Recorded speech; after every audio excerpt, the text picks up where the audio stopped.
Hindi ko natanong si Pastor Rico Malaga kung itutuloy na muli pa ang paghahandog ngayong gabi kahit hindi kumpletong instrumento, kahit isa mic ay where are you, Pastor Rico? Ano napag-usapan nyo? Tuloy na o hindi?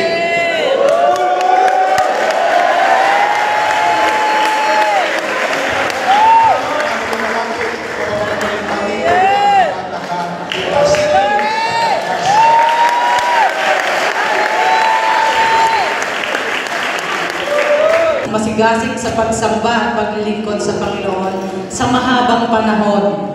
Simula nang makilala ko siya at tanggapin bilang aking Panginoon at tagapagligtas noong July 1987. But I came to the point of losing my first love in the long run. I was in a backslidden condition for almost 5 years. Dahil sa maling pagpapasakop sa husband ko, na noon ay araw-araw na naming nakakasama dahil retired na po siya sa serbisyo, ngunit hindi pa po nagre-retire sa bisyo na nagpahirap sa kalagayan namin ng nag-iisang anak na babae. We could hardly live peacefully with an alcoholic head of the family. But God is faithful and He remains faithful in spite of our unfaithfulness to Him. Hindi ako pinabayaan ng Diyos sa ganong kalagayan na namumuhay sa galit sa husband ko. He taught me to forgive over and over again. Ibinalik ng Panginoon ang desire ko na sumamba at maglingkod sa Kanya hanggang makita ko ang The Potter's House Christian Center sa di kalayuan kung saan ako nakatira. Nasabi ko po sa sarili ko na inilalapit na sa amin ng Panginoon ang church. So there is no reason for me to say no to Him. It was the perfect time for me to change my mind and my heart and turn to God. Paulit-ulit kong sinabi sa husband ko na a-attend ako sa The Potter's House Church to change his mindset. Until one day, I found myself being compelled by the Holy Spirit to attend the worship service in the Potter's House for the very first time. Nagpasalamat po ako sa Panginoon dahil hindi niya ako kinalimutan ni pinabayaan namin. He picked me up once again and rekindled that flickering desire in my heart to worship Him and serve Him. Amen. Tunay na napakabuti ng Diyos sa Kanyang mga tinubos. Because of His mercy and grace, narito po ako ngayon sa inyong harapan sa lugar na ito. At dalangin ko po sa Panginoon na masumpungan niya akong patuloy na sumasamba at naglilikod sa Kanya hanggang sa Kanyang pagbabalik. Amen. At ang title po ng aawitin namin ngayong gabi ay Handa Ka Na Ba?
Praise God. Handa ka na ba?